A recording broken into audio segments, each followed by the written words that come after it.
Salam sejahtera dan salam Malaysia Madani. Bersama saya Javinia Jumlajim dalam Berita Pagi Sabah edisi Ahad 29 September 2024.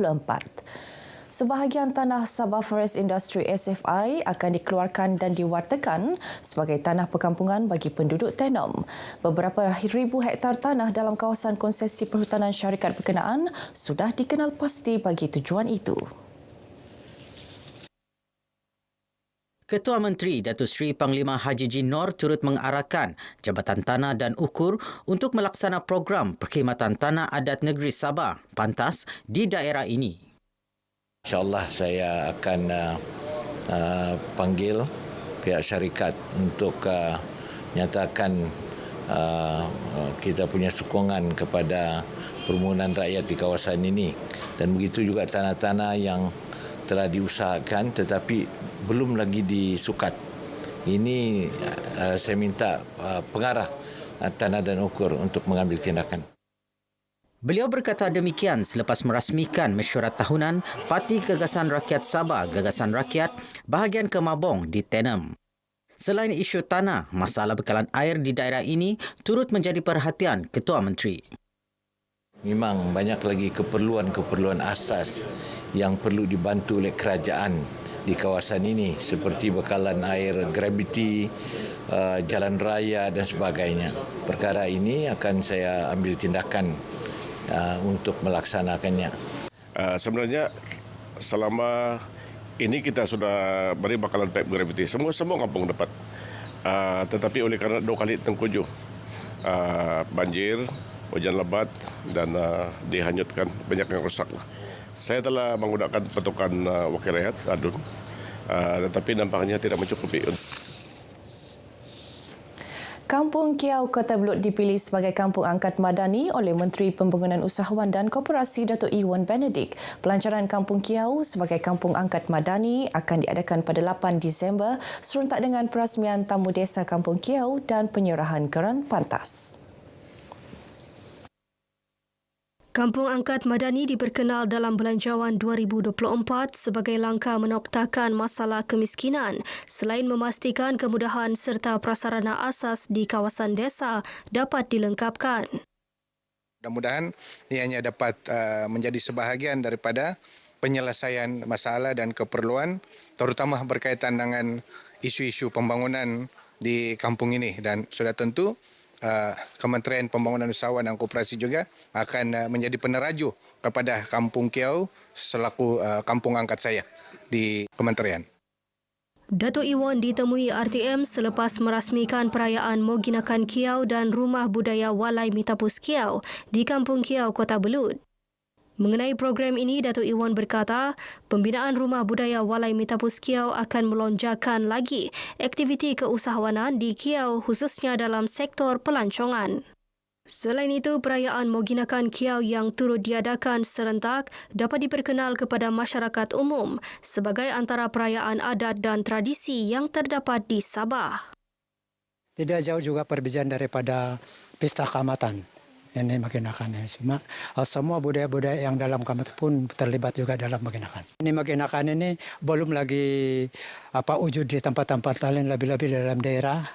Jadi saya harap ini Moginakan ini dikasih luas balik untuk semua peringkat dalam negeri Sabah boleh merasai apa ini Moginakan.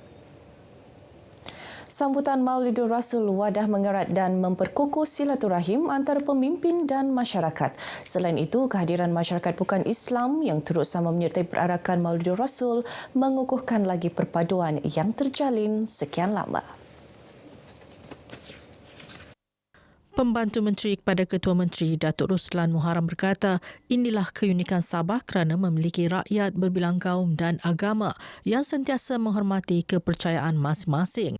Ini adalah salah satu kelebihan perpaduannya di Sabah yang memang sudah tentu kita lihat mempunyai hubungan yang murni dan sudah tentu dengan kemurnian ini banyak memberi kelebihan kepada negeri Sabah khususnya kita di masyarakat yang berbilang kaum ini. Kita yakin dengan adanya program seumpama ini ukhuwah dan silaturahim itu semakin kukuh insya-Allah. Beliau berkata demikian selepas menyempurnakan sambutan Maulidur Rasul di Sandakan. Pengurusi pelaksana program Farizal Seto memberitahu sambutan kali ini menunjukkan peningkatan kehadiran masyarakat untuk sama-sama meraihkannya. Program ini dapat menyatukan masyarakat baik yang ada di bandar maupun di luar bandar.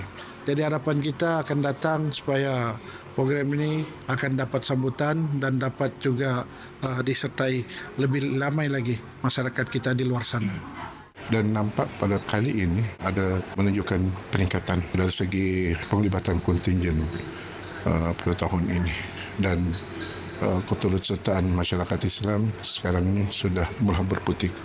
Dan buktinya adalah suasana ketika perarakan.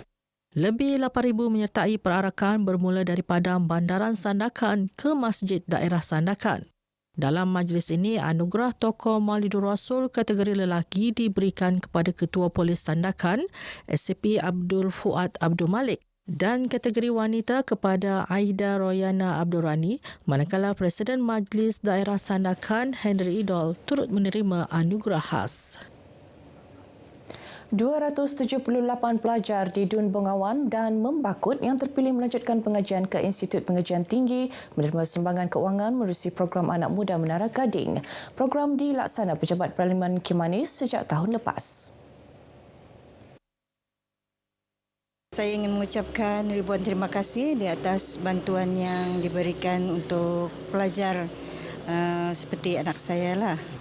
Kami ada dihubungi sebelum ni untuk datang ke sini untuk mengambil bantuan seperti inilah. Saya mengucapkan terima kasih pada YB kerana membagi sumbangan untuk anak saya. Mana kakak dapat di Unimas Sarawak, bantuan ini sungguh meringankan beban kami sekeluarga lah. Terima kasih kepada YB kerana memberi bantuan ini lah.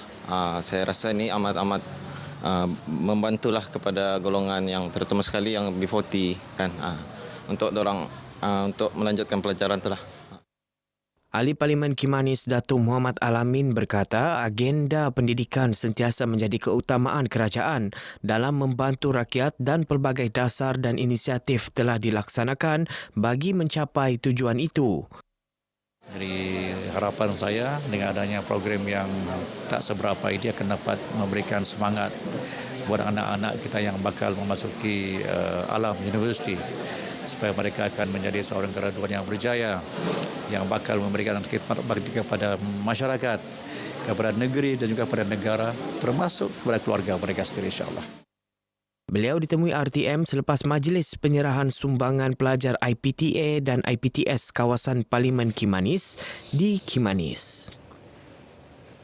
Acara sukan tahunan Membakut bakal dianjurkan pada Disember tahun ini. Antara acara dipertandingkan termasuklah larian pantai, larian padi, hiking, berbasikal, futsal, bola sepak, e-sukan dan pentak.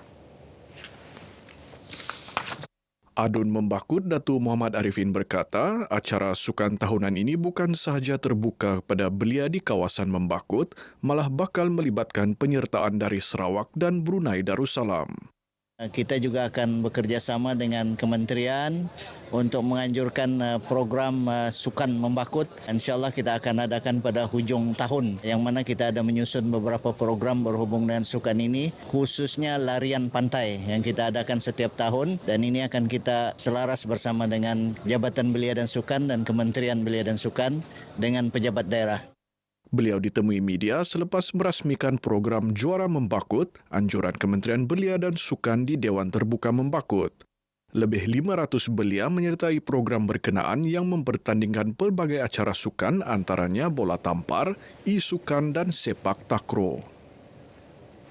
Baik, sekian paparan Berita Pagi Sabah kali ini. Menyusul selepas ini Berita Pagi Sarawak. Dari sungai hingga segara, Palestin pasti merdeka.